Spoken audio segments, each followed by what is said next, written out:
Hello, everyone. Welcome to Monday Night Roundup here on Blood Bowl Live. Here to go through all of the week's action from the ADBBL Season 7.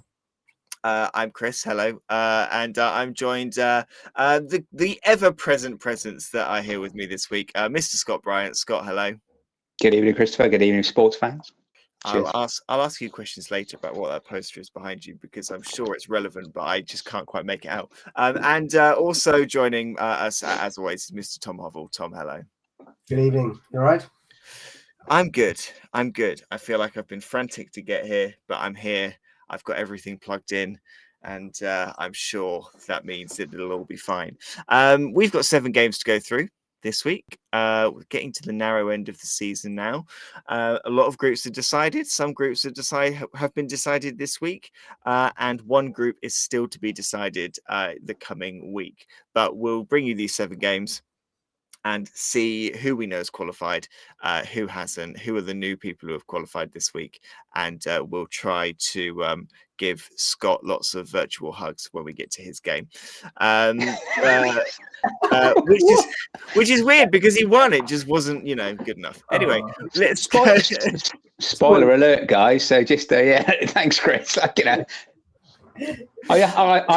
have been known to win more than one, Blood Bowl match. Just to put it out there, I'm not some sort of inept idiot who just rolled. No, actually, looking at some of my dead games, it has felt like I've been some sort of inept dice rolling idiot. But anyway, yeah. I see your ineptitude, and this season I comfortably raise you mine. Let's dive in to the first game of the week, which I have to remember which one it is. 1, 2, 3, 4, 5, 6, 7. It's this one. It is the Graveyard Groovers versus OTFC. The 4th of our brotherly battles to happen this season between Robert and James, and a continued unbeaten season and good result for the Shambling Undead team with a 2-0 win here. Both teams going into this game had already qualified because of good results elsewhere. So, and the surprising, possibly not so good results for the Vampire team in the group. So both these teams going through anyway. So maybe just some bragging rights, argue over who goes top, which is a place that is absolutely gone to Robert after this game. 3 casualties either side and a good result, a good result for Robert here. Scott, will come over to you first. A loss for James here, but his ogres have had a phenomenal season. He's currently top of best stunty, I think. And looking at the casualties on this one, just scrolling through, and I think it was just Noblars who got hurt. So for James, a loss that he's probably not going to be too worried about. No, not particularly. Lots of casualties, good SPPs on the ogres, but when you're playing, against a team who have that little joie de vivre that we call regen, it's always going to be a tricky one as well. I actually saw the result, and the first thing I'd noticed was the amount of winnings both teams got. So I thought, is this just a conspiracy between the two siblings, or is James actually playing it slightly cagey in terms of staying under the radar? He knows he's through, knows what his ogres can do, knows they're very physical in terms of causing a lot of punching mayhem as well. So with my cynical hat on, I did think, was Mr. James playing it slightly easy to see where that left him before the draw? So keeping his cards close to his chest and keeping his powder dry, to use business related memes and crap terminology as well. But no, good match. Both of them have played really, really well this season. Be interested now when we get to the draw, how that impacts them. James has commented on some of our videos in the past to say that we give him too much credit in these based on what he goes into these things to do. So, Tom, in a way to undo that and not give James too much credit, best stunty he's looking in a good position for, but he's got a lot of challengers who are going to try and stop that. Generally, he is We know he's a very strong coach, but he is playing a stunty team. It's a redraft. There's a lot of those ogres are looking pretty good now at this point. How do we rate James's chances going into the champions draw? Is he and all the stunty teams going to get picked off in round one, or do his skilled ogres give him a good fighting chance? Well, just looking at the skills, and he's now got a Blodge Ogre in there, so that's quite a formidable force. He's also got Break Tackle as well.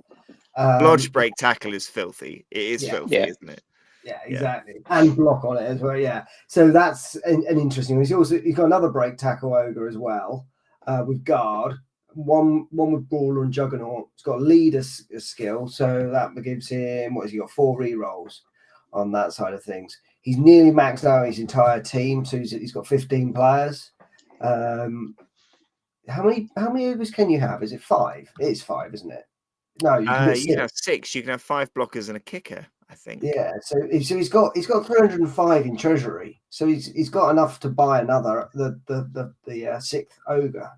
So a bit like what Scott was saying, I think he's potentially like many of the people now, just waiting to see what that next draw is going to be as to whether or not to take an extra ogre, keep it clean, or even skill up some of his random skills, some of his Noblars, because he's actually, I think he's got what's that, 1, 2, 3, 4, 5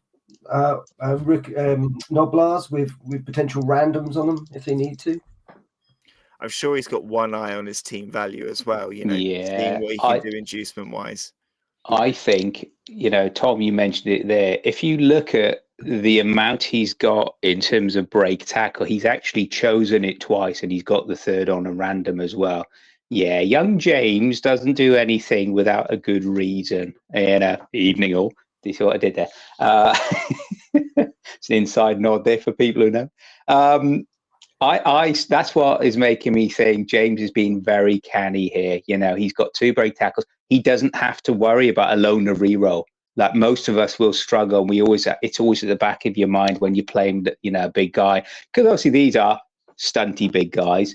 So that's why I think the stunty cup is going to go. I can see these stunty guys going at least to the quarters, maybe the semis this year.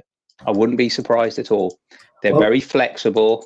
They're very a nice bit of agility in there for the ogres. So yeah, his current TVP puts him roughly in the middle of the coaches that are actually currently going through.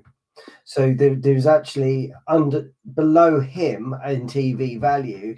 You've obviously got Flamingos, T-Belly Trudgers, Doombringers, and Agrathon Mewers, Norse, and Graveyard Groovers. So all of those teams actually have less TV than his team.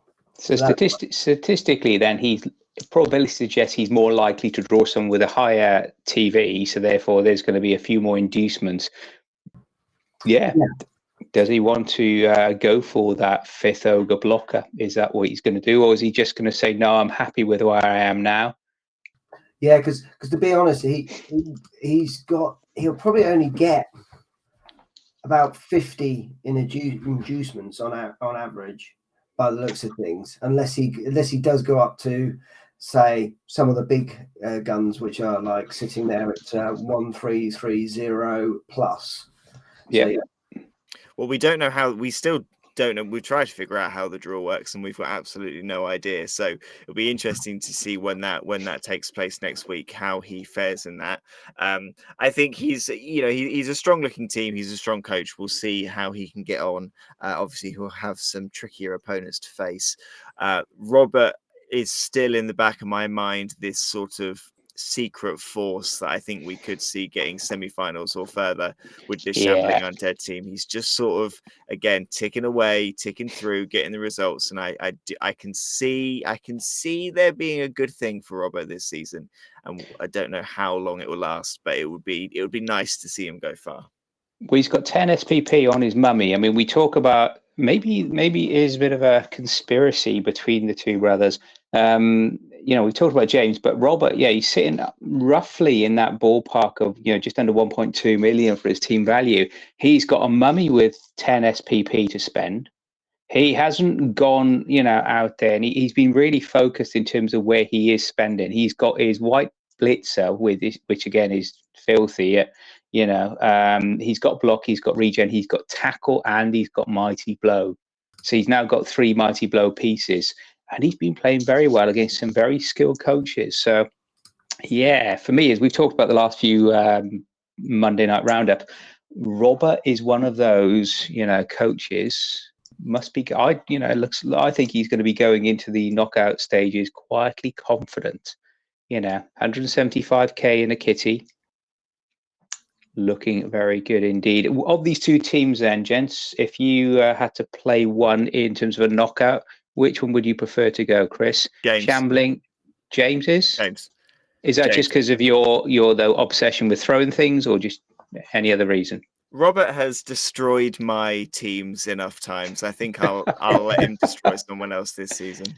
So you're influenced just by bitterness. Yeah, is that what you're saying? He's incredible, and when he's got a bashy team in front of him that he can use to bash against people, I think every season, looking back, every season bar season 3, I've played against Robert every single season, and with the exception of season 3, he has battered me at least once per season.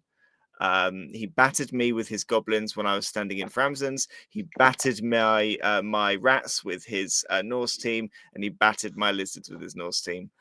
I'll take James. Tom, shambling or ogres? What for you? I think probably the ogres on my part, purely on the basis that I can try and dodge around those 5 ogres, whereas Robert's got quite an even, formidable force against my human team. I've never actually played against the Shambling Undead, so I don't know how good they are. But just looking at those 2 mummies with strength 5 and one that's got enough SPP to get themselves some extra skills, it's quite daunting. Yeah. We will jump away from the Hanley boys. Good luck to both of them in the next round. And we will go, Tom, over to your group for what was one of the last games in the group. Necromantic Horror, Wolverhampton Shamblers versus the Scythian Warriors, the Amazon team. I think this was the last game in your group to be played. And going into this game, both these coaches already knew that they weren't going to make playoffs. And the takeaway for this game for me, after speaking to Scott, who sort of was watching this one unfold in the shop, I think is one that is almost really unfortunate for Leanne and for the Amazons, because I'm told that Leanne played the best game of Blood Bowl she has played so far this season in her last group game. So she was really good. She sort of knew what she was doing, and she played her best game. And the only kind of unfortunate thing here is that she played against Jane, who also played the best game of Blood Bowl that she has ever played in her entire Blood Bowl career as well. So unfortunate, possibly for Leanne, that she encountered Jane at the end of a very strong run. Not qualified, but a redrafted team, a team that I think she's then going to bring back again next season, because I know she's having so much fun with them. And it just meant that Jane had the edge here because she just didn't put a foot wrong. And plowed through.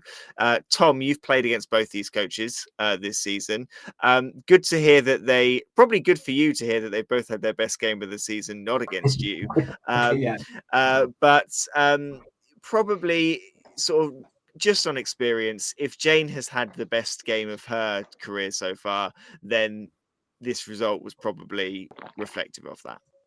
Yeah, by the looks of things, it was she came out flying already straight away with a casualty on turn 1.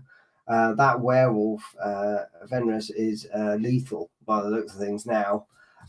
It's now got wrestle, tackle, and jump up on it as well. So there's some lovely skills on it. But it was the main scorer. It scored 2 of the 4 touchdowns. And like you say, hats off to Leanne, because apparently she was really close to getting her first touchdown. And I know from when I started, it seems such an easy thing to do, but it's so difficult. It is so difficult, and especially when you've come in without having played any friendly matches as well, so straight into league. It's amazing. But she clearly wanted to use every inducement that she could possibly get, because she's got a temp agent, she's got a part-time assistant coach, she's got a Budweiser keg, she's got a wandering apostasy, and the star player that I can never pronounce. What is it? Estella La Benix. Venno. Yeah. So that's the one with the hypnotic game. Yes, that's the one with the frogs. With the frogs. Well, that's good fun.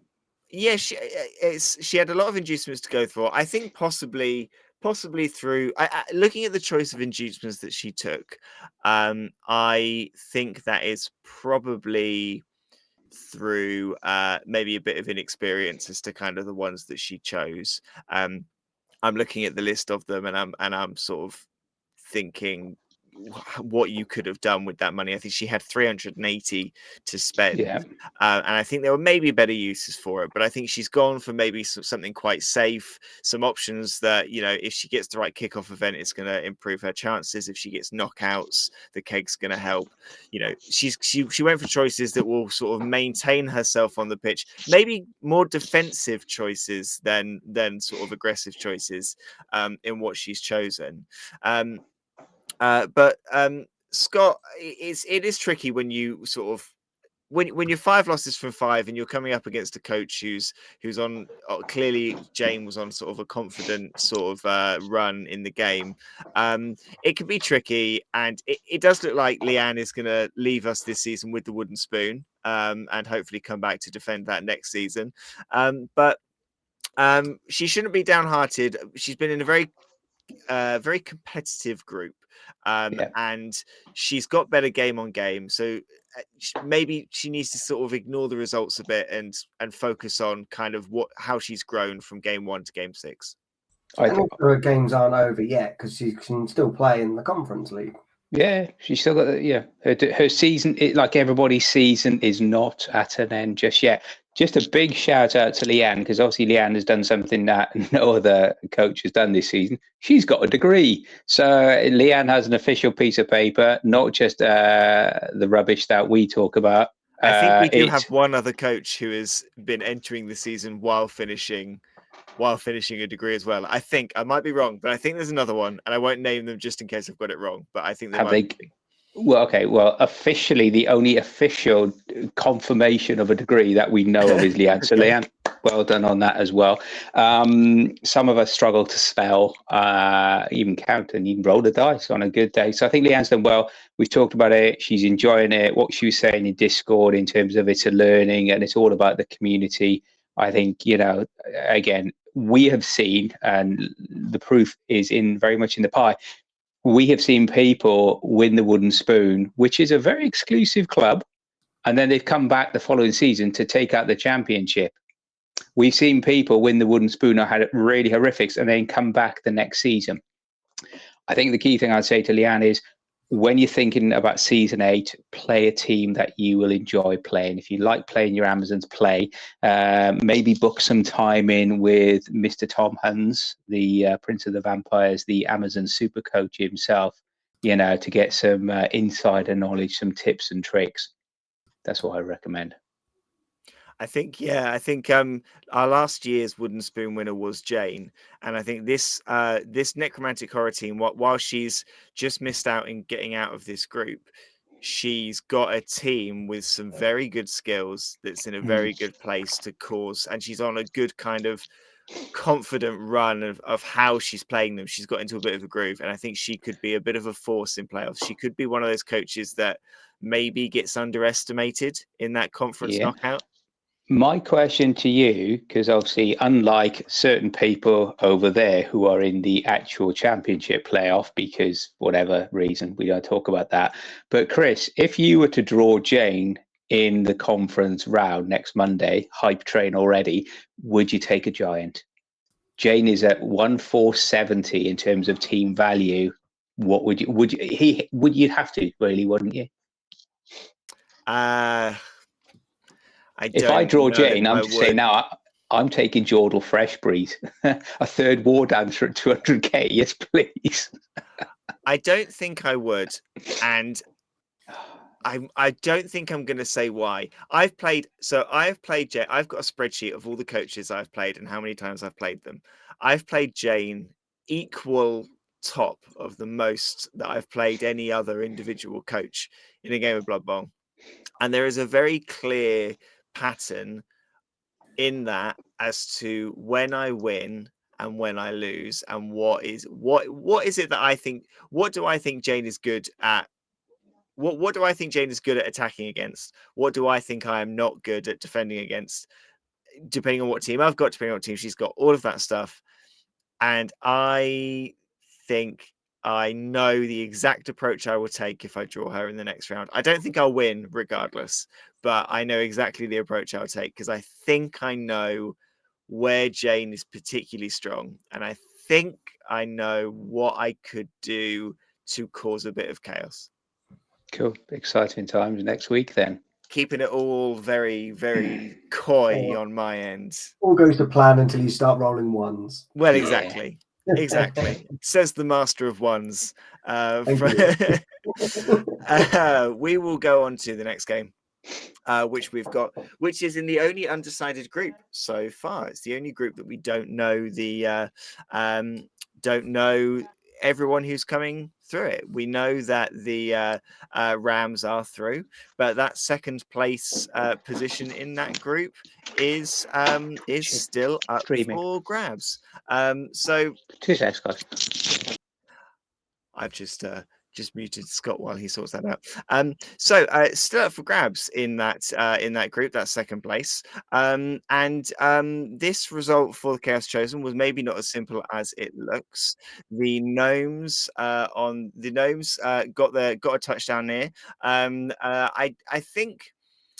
I popped in just as this game was ending, and I do think that the gnomes did give Rich a sort of a run for his money to a degree. I don't think it was necessarily sort of an easy game, and they've got their touchdown, which I believe was a quick fox rather than a one turner. Tom, this is a performance from the Rams that we've come to expect. 24 SPP, 7 casualties from this game. Give the Rams a squishy team, and the Rams will squish that team. Yeah, they didn't start off with a squishy one, did they? They went off and just injured the Twiggy the Treeman in turn 1. And then it was a bit of a tit for tat, really, wasn't it? Because then Morgan 4 went ahead and just injured Butthead, the Beastman line runner. And then again, turn 2, there was an injury. And in fact, there was 2 injuries in turn 2. So I think someone forgot that there was a ball on the pitch at some point here, because literally there was kind of almost injury after injury that kept coming, and it wasn't all one-sided at the beginning of it, and then it started to ramp up. And as you quite rightly say, you get to see good old Nanny in there, but we've also got another new name coming through here, which is Goatface Killer, who's starting to rack up some casualties and touchdowns on that side of things. But from the gnome perspective, it's, again, we keep talking on, we've got 3 teams with gnomes, and they are quite a difficult team to play by the looks of things. If your dice aren't rolling well, you're just not going to go anywhere with this team. And I suppose just starting off with having one of your treemen taken out straight away, that's a bit disheartening, isn't it? Yeah, losing in that gnome team where you've got so little strength and you also don't have the dodge in order to kind of help you in those blocks. Going a tree down is painful. I'm actually surprised that I don't feel like this season he took Morgan Thorg as his sort of as a bit of strength. But I am really surprised that this season we haven't seen many gnome teams taking a third tree. It's always been something else. Scott, do you think there's something different about the gnomes that means three trees? Like halflings, three trees is almost, oh yeah, let's do that. Do you think the gnomes is different somehow? Is that why it's not, why people aren't going three trees on the line? Possibly. But then if you had the inducements to play another tree sort of deeper, if you can play, or just another star tree, I think that's what they're missing in terms of the gnomes. They're missing that big. I know they've got the lady on the goat, can't remember anyway, or sheep, whatever it Rowena, is it Rowena? Rowena. Oh yeah, she's on the deer, isn't she? She's on a fawn stroke deer. Yeah. Maybe they need something else, another star player with a bit of, with a bit of punching power as well. Kudos though for this, because Rich, as we talked about, he loves his 2-1 grind. He plays it really well. He gets a lot of SPP, especially when you lose so many players so quickly. It could have gone very south very quickly with the gnomes. We've seen it happen not just in this match for gnomes, or gnomes against the Rams in this division, but we've seen it with other gnome teams as well. As soon as they get behind and the body count starts to pile up and their numbers come down on the pitch, they really seem to struggle more than a lot of other squishy, agile, fragile teams as well. So I think GW need to do something. What it is, I don't know. Maybe you give them something extra, or maybe you give them access to more punchier players on the interim while they do strengthen up, because once they start to get skills like dodge, then they become a slightly different proposition as well. So that's all very interesting. Just a shout out before I forget though, just a shout out to hello to everybody in chat, especially JD. Just a shout out as well in terms of the picture, because you did mention it, Chris, and I did forget it.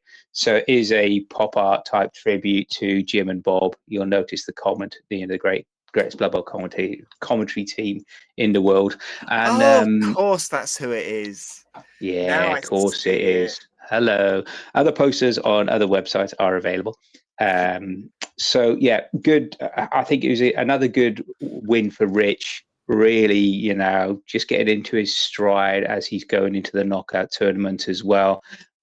Yeah, to playing very well indeed. And I think a really good game by Jack and the Gnomes. I think they've done really well, particularly with a 2-1 win against such a formidable killing force.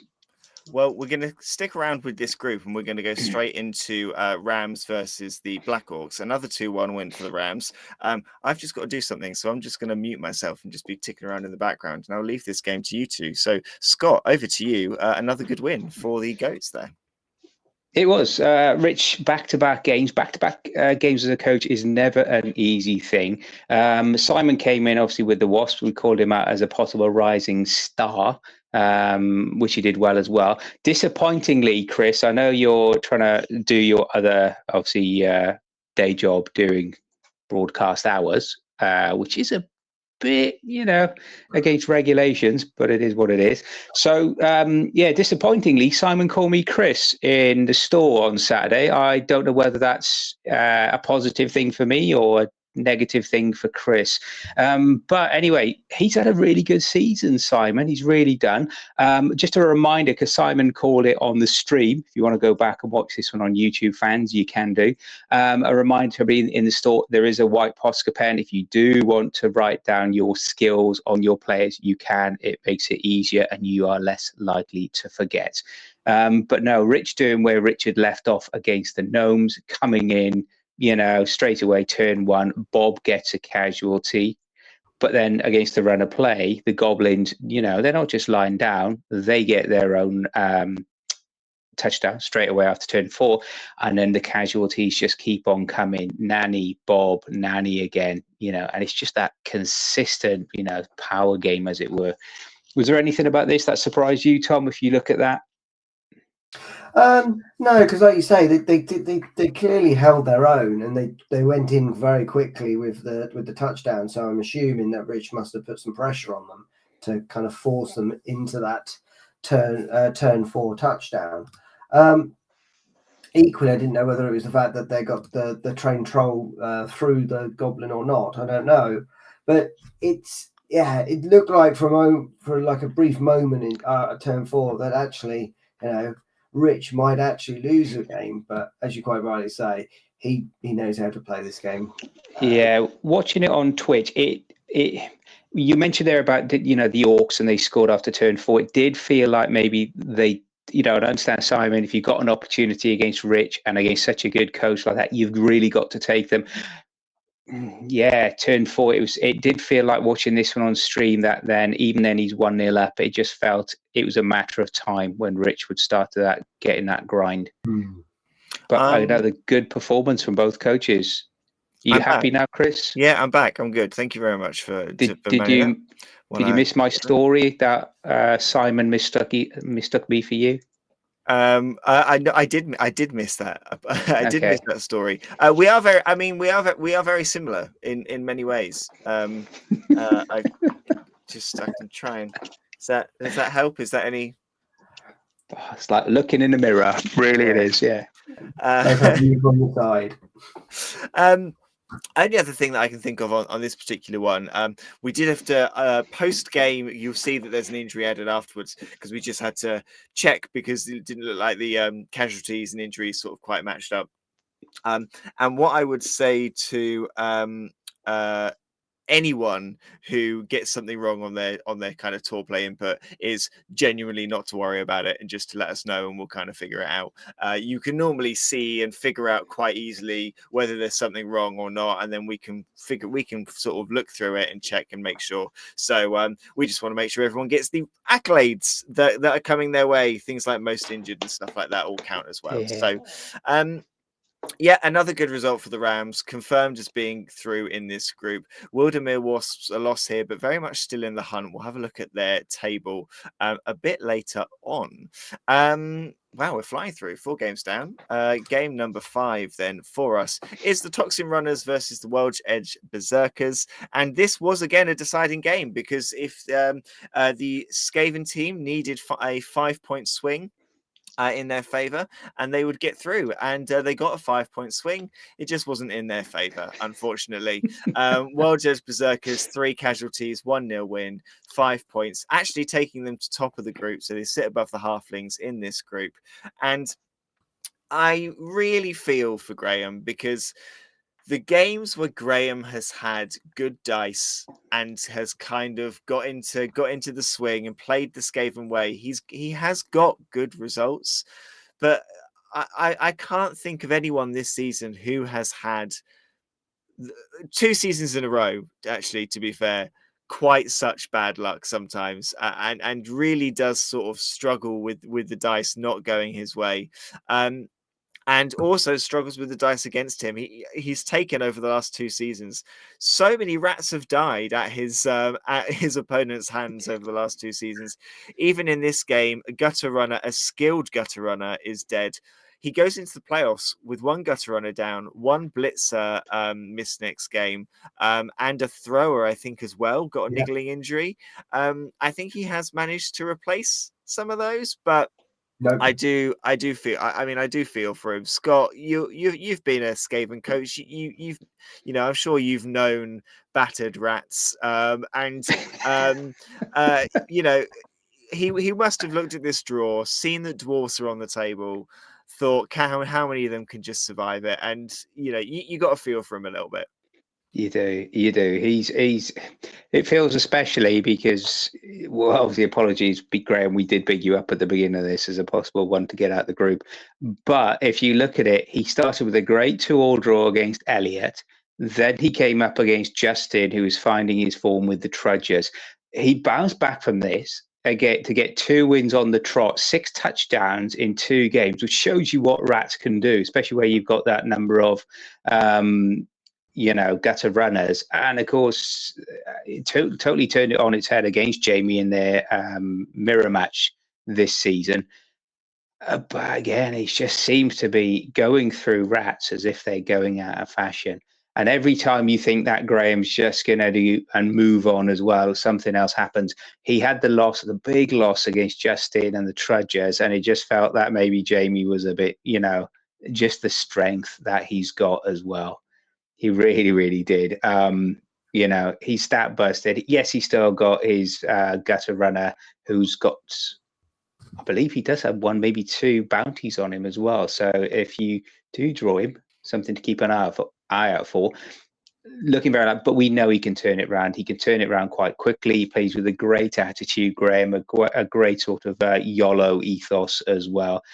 And it's one of those teams, I think, that everybody's thinking on paper, yeah, but do I really want to play all those Skaven and 4 gutter runners? Yeah, it's interesting because looking at his team, you're quite right. Yes, he's got quite a few stat busted players, including an armor stat busted gutter runner, and a line rat is also armor busted, and line rat that's got agility busted as well. But on the flip side, he has been slowly building out quite possibly 2 really, really good players. That's Nightthorn, which is the gutter runner with Blodge, but also 2 heads, and also a thrower, which is actually clearly got pass, sure hands, but also got safe pass and on the ball. So those 2 in combination are quite a kind of lethal threat. So maybe he's just been kind of skilling those 2 up and throwing everyone else as cannon fodder. Yeah, I think if you look at the options available to Graham in the conference, I think the blitz is going to be a big, potential hole. Having that armor 9, rats with block, I think that's going to be a big. In terms of, what other options are available, 150k for good old Skitter Stab, and you could suddenly get 5 gutter runners. Actually, sorry, he'd be back to 4, but 1 with Stab. That's not a particularly fond thought to go to sleep with, is it? No. So I think it's there very much. Graham is one of those coaches to watch out in the conference. I think he could upset people on his day if the dice go his way.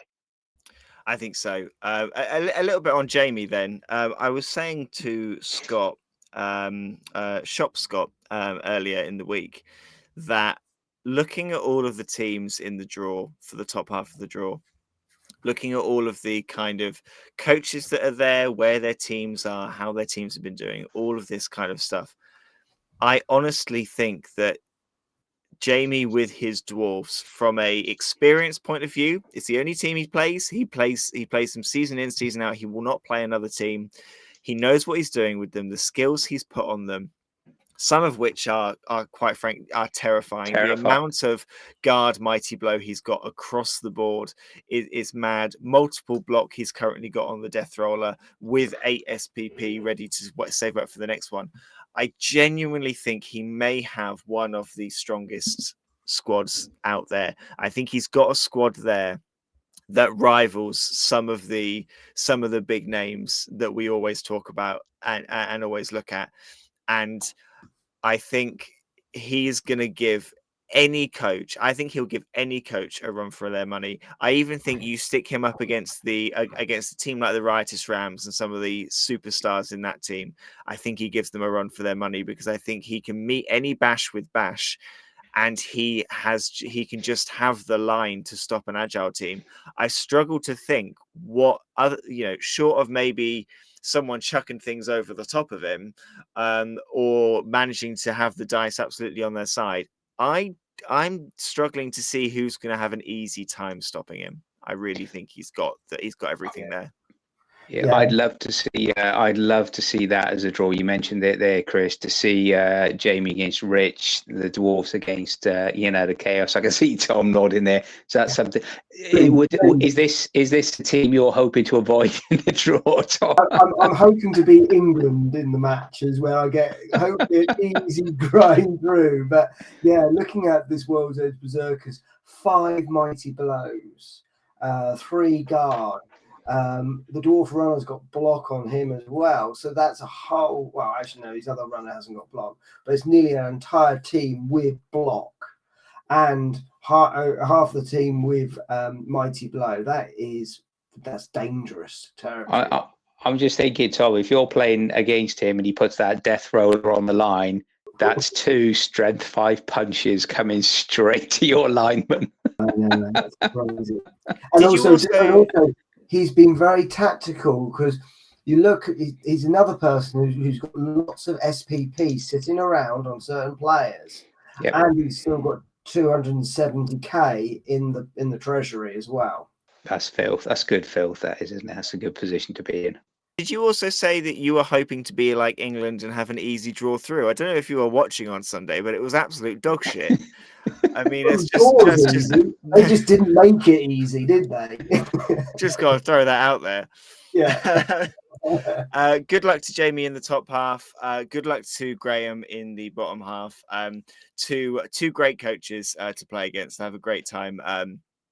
Great time sort of chatting to these guys. I've never actually played Jamie, and I'd love to sort of have a game against him because they're two great coaches that we've got. So I thought you were going to say, "Long may that continue." I tell you what, he can play my current team. The quicker they're dead, the better. Now we move on to what ended up being a bit of a blockbuster day of back-to-back games. So let me paint you the picture before the games started in this group. You've got Tom with his Amazons already qualified. You've got the double yolks sat on 8 points with one game to play. You've got the atomic cherry bombs sat in third place with 4 points with one game to play. And you've got Simon with his humans at the bottom, Sid Saracens, no points, 2 games to play. So any of the three can qualify.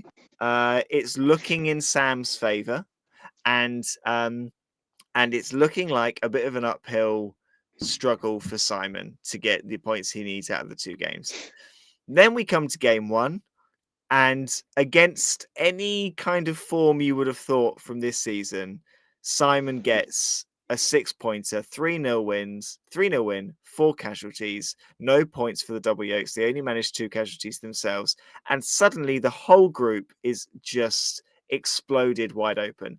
Scott, you must have seen this result and just have been in as much amazement as the rest of us.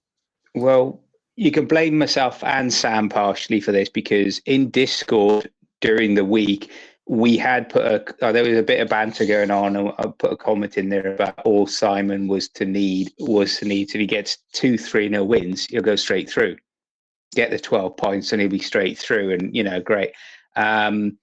And Simon made the comment, yeah, of course, that's not going to happen. So watching this match with great interest, as soon as it started, kickoff event, high ball went to Simon. He got it. He's ready.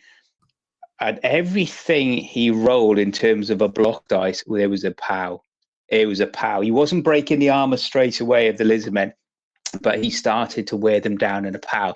And then Sam, every time he was rolling the dice, he rolled for 1 point double skull. Then he rolled the dice, double skull again with a reroll.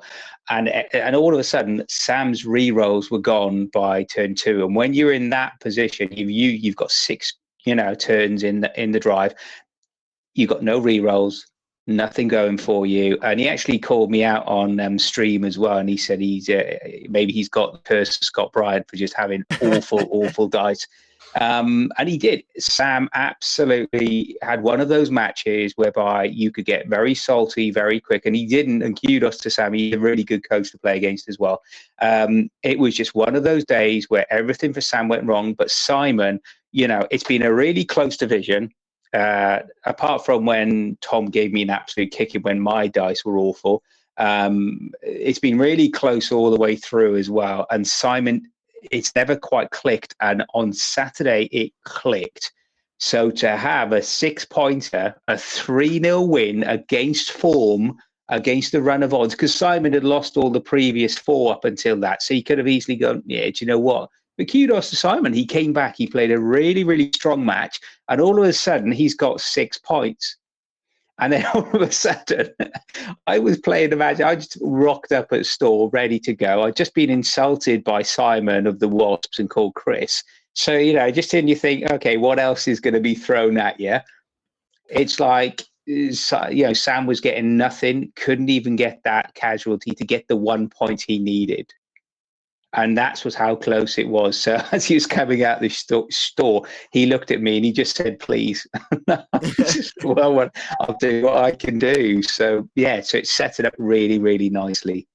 Tom, you are our resident go-to human coach expert for the season.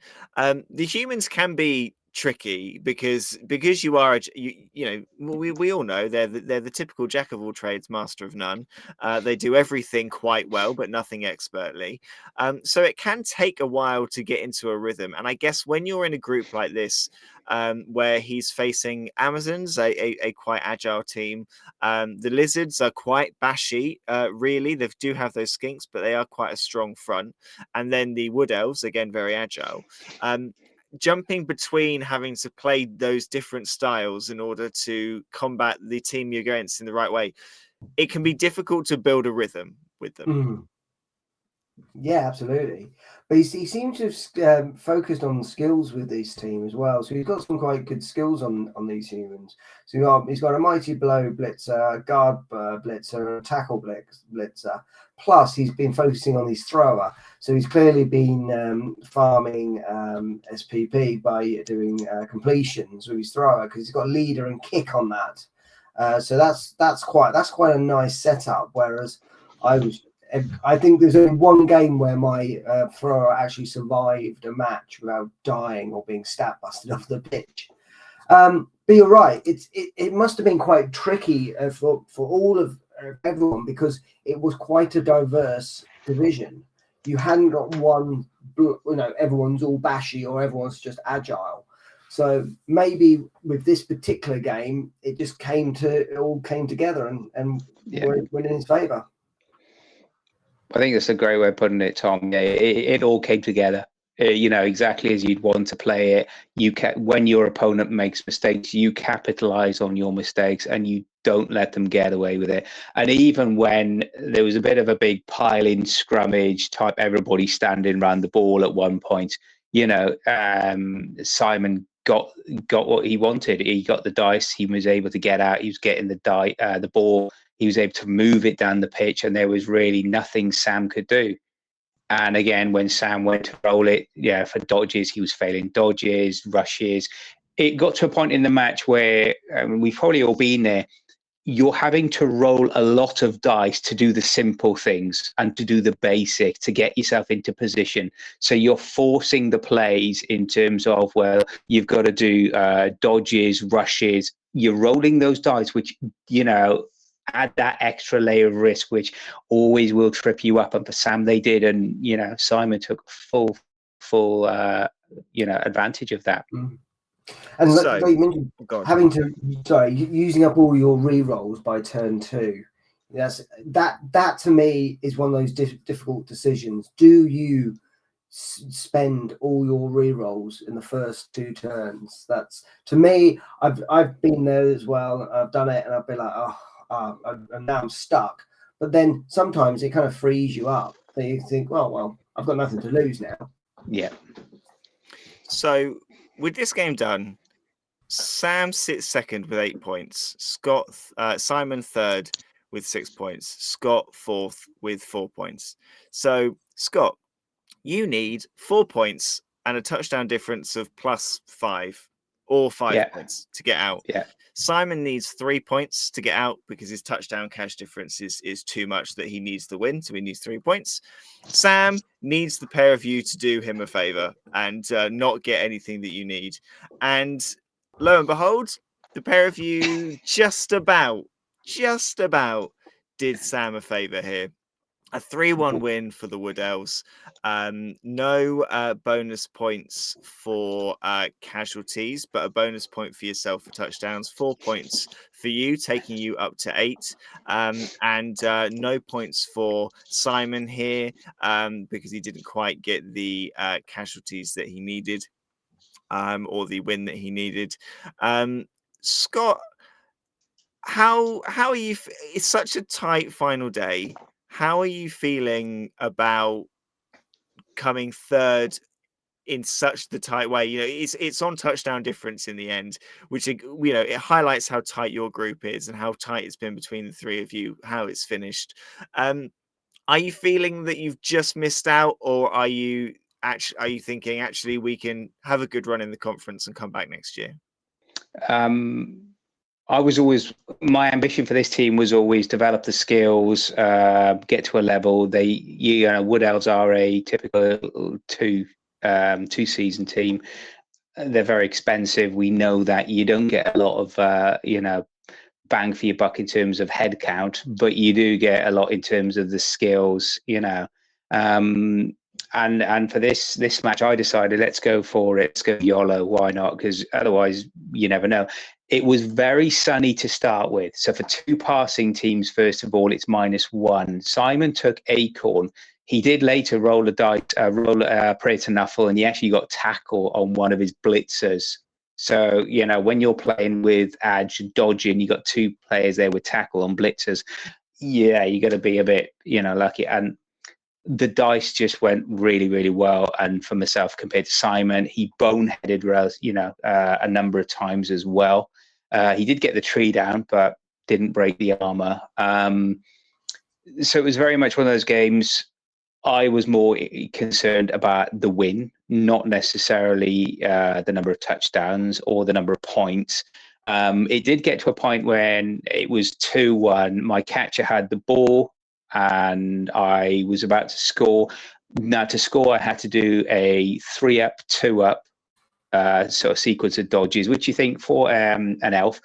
There were a couple of markers, there were tackles, so I did have a team reroll available if needed as well. I did have an opportunity, though, to do a quick block with 2 dice with the tree against, just a strength 3 lineman. I thought, shall I? And I thought, no, Nuffle's not going to like me for that. That sort of hubris has got me into trouble before. So I thought, just get it, take the win. And then it was dodged out and in for that sort of one. So for me, I didn't actually realize it was that close. I thought I needed an extra point, which I could have tried to go for it and force it, but I thought, no, get the win, move on. I did ask Simon, was he going to play humans next season? And he said, absolutely not. So he's taking them. I think if people play him and he plays these humans in there, in the conference, I don't think it's going to be an easy match for anyone. I think they're going to have a real tough challenge.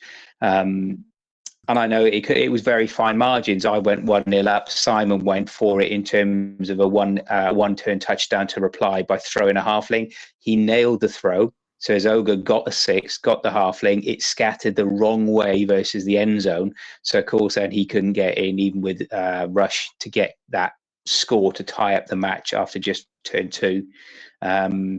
So yeah, very, very good match. Been a long day for Simon because obviously he played 2 matches back to back, which is always a difficult thing as well. So again, thanks for doing that so we can get these matches done, Simon, as well. So yeah, it was nice to end up with a win. Pleased with that. The dice were pretty good compared to how bloody awful they've been, and the fact that they're now at such a stage of awfulness, it's as if I've been called out as having, putting a dice curse on people. So I'll take that as a trademark. Quite happy to. Tom, looking at the coaches that have gone through, firstly, just to commend Sam, Scott, and Simon. It was so hot on Saturday, and well done for any of you for sort of maintaining the focus to play in the heat that it was. Well done to Simon for playing twice back to back, because it would have been insane. But Tom, of any of the 3 of them could have gone through out of this group after these games. As someone who would have had to have drawn one of the 3 of them, do you think the person who you least want to face has gone through, or would you have rathered to make your possible journey easier in the last 16? Would you have rathered the elves or the humans went through instead? Oh, thanks for that, Chris. What you're saying is myself and Simon, we're crap. Is that what you're saying? And we'd be an easy cannon fodder match for Tom. I didn't say that. I'm asking Tom whether he wants to say that or not. It's a very different point. It's more to do with the actual team. The Lizard Men are my bogey team. I've never beaten Lizard Men. I don't think I played against you, but we drew, didn't we? Yeah. Yeah. So I they frustrate me because they have got those, they've got good strength, but also quick speed on that side of things. Whereas it'd be interesting to play against the humans again, because obviously you kind of know each other's tactics, and as you say, you can flip it on a die. I've played Scott's Cherry Bomb Wood Elves, and now looking at what he's got on them, that's going to be a great team for next season, or even for the conference.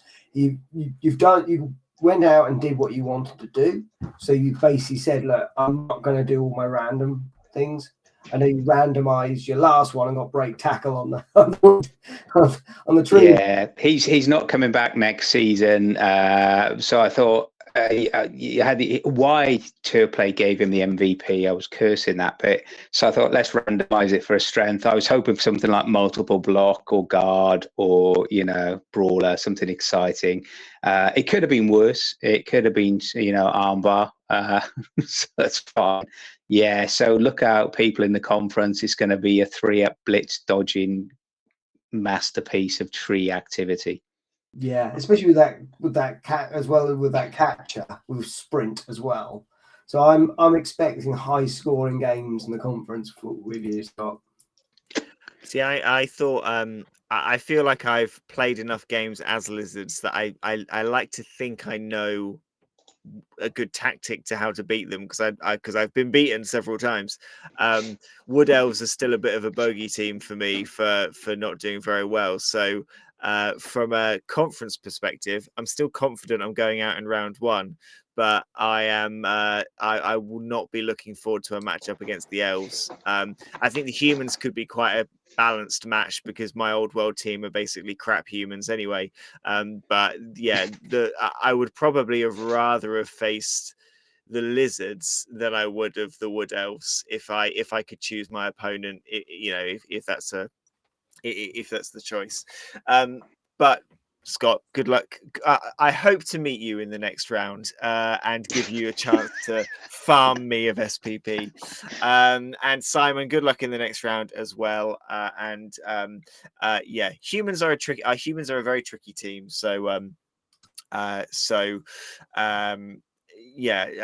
Don't be downhearted on this season. A great comeback just at the end to make it very interesting. Let's have a look at the standings then. Most of these are final. Most of these we know already. In Orchidas group, confirmed Tom and Jack going through there, humans and Norse, Necromantic Horror and Amazons going through to the conference there. And Leanne, pretty confidently, I can say that she is our Wooden Spoon winner this season. So, Wooden Spoon winners have gone on to do great things. That's what we always say. Bloodweiser, Hellions and Fetid Feet confirmed us through. Big Critters and Inglorious Bastards down in the conference. Chaos Cola, we can now confirm World's Edge Berserkers top that group. T-Belly Trudgers in second. I'm Not Boring and Toxin Runners coming in third and fourth.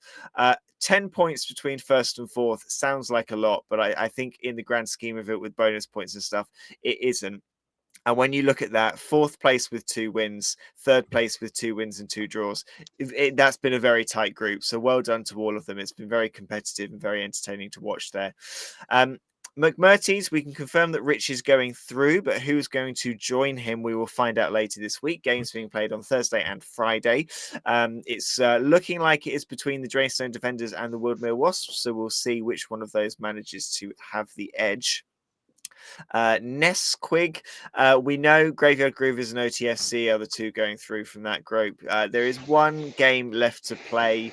I'm not sure if that may be the one game that doesn't get played. It's not going to affect group standings here. Robert is topping that group and going through. In Ikilia, Dead Star Belgrave and Flamingos, we know they're going through there. Buffalo Biggins with a last-ditch charge at the end, but weren't quite able to topple them. So they and the Plague Brigade will go through to the conference. Spike Mag, been decided for a while there. Circus Flemtasia and Doombringers going through. Gilded Knights and Eggfort Owlbears dropping down to the conference there. And popcorn, as we said, 24 points for Tom going through. Yeah. And look at how tight that second to fourth is there. 8 points and 8 points, and only touchdown difference being the difference there. And that's only touchdown scores. They conceded the same amount. So very, very tight there. But well done to all of the coaches involved. Well, that just leaves us with determining the last few things that we try and decide now. What is our game of the week? Which one of these games do we think is our game of the week? Game of the week for me is going to be one of the Rams games. It's going to be the Rams against Sir Honkington's Folly, doing them a disservice there as well. Purely because it started so well for the Rams, and they looked really as if they were going to clear that pitch. So I'm calling out because it just showed what the Gnomes can do. They're not the easiest team to play. The Rams, the Gnomes aren't the easiest team to play with. So I want to shout that out for the Gnomes. I think it's just showing where hopefully the more people get familiar with Gnomes, their style, it can do a lot as well. And I'm also going to just call out Sam. He's going to get the Scott Bryant Cursed Dice Award of the Week as well. Tom, game of the week. I think it's going to be the Double Yolks versus Sid Saracens, because that was quite an effective turnaround for Simon and his team, and to make it to spice things up on the Sunday, Saturday, to kind of nearly make it so that Scott got through. So I'm going for that one on that side of things, and then for the curse or kind of I'd probably go for Fenris, Player of the week, yeah. Jane's werewolf. Yeah. I think I'm, for me, game of the week, I'm going Jane versus Leanne, because I think it was two coaches. While the result is quite a big result for Jane, it was two coaches having their best game of the season. And I would also give my player of the week to that werewolf. And I'd possibly argue, do they need a bounty on their head as well if they don't have it already? I think it's nice. It's nice when you get new coaches and sort of more experience. Either way, getting two coaches having their best games and sort of improving as the season goes on is always nice to see. So I think I would give that there. Scott, your player of the week, is that the werewolf as well, or are you going elsewhere? No, I'm going to go for the werewolf. I think it's just turning into a terrifying thing to face. Although player of the week, I just want to shout out to Scott Norman, who's watching live from the bath. So shout out to anyone else who is looking after their personal obligations and ablutions whilst watching this transmission. Even to Pat and all our foreign coaches, if I haven't shouted you out already. Looking at the chat, it looks like one of our coaches has got into the bath and one of our coaches has got out of the bath. My assumption is that it's not a relay race and it is different baths, but everyone to their own. I'm sure everything's above board there. Same bath. Okay, cool, great. On that note, thank you everybody for watching this week, for joining us. Saving water, exactly. A few things before we go. We only have 4 fixtures that aren't played. 3 of them, it looks like they'll be done. It looks like we'll only be one short. Just want to say a huge thank you to everybody for getting their games in, and for us being in this position. Sometimes games can't be played, and that's absolutely fine. But everyone's made such an effort, and this season it's been really good. And because we've got more coaches, we've got more games that need to be played, which means there's obviously more competition for space in the shop and stuff like that. So I absolutely appreciate everyone's effort that they've put in on that. Next week, we will be going through the 4 remaining fixtures. We will tell you what all the groups look like. We will have Mr. Scott Phipps, league commissioner, joining us for the roundup. And most importantly, next week, we will be drawing the Champions Trophy and we will be drawing the Conference Cup. You will know your opponents by the end of the roundup next Monday, and you can book your matches in straight away, and you have 2 weeks to play those fixtures. So Join us then for the live draws for both of them. We'll see who each other faces and see how everyone's going to get on in the next round. That's it from me. Scott, anything from you? No, just we've had a really good first half of the championship. And it's looking forward. Hype train is obviously going to get started between now and Monday. It'll be very interesting to see who draws who next Monday. Just a biggest thank you and a reminder to everybody. You've got the idiocy of New Dice Please on the podcast this week. If you do, don't forget, get yourself down to store. Get yourself down there. It is the cornerstone of our community, and again, as I said last week, but we had the technical issues. If you want there, spend a bit of money, you get a free hug and maybe a kiss off Scott as well. I don't know. I'm just pimping him out. Clearly, I missed that bit last week. Tom, anything from you? No, just well done to everyone who's played. I think everyone has had a fantastic time. There's always been great atmosphere in the shop, and every time I've gone in there, be it just to play my games or even just to have a look around, there's always been something new that you're hearing that's someone might just get up that table and get in there. So well done to everyone, and look forward to the next rounds. Great. Thank you, gentlemen. Thank you, everybody, for watching. Thank you, wherever you're watching this, for following us. We will see you next time. Have a good week, and we'll see you then.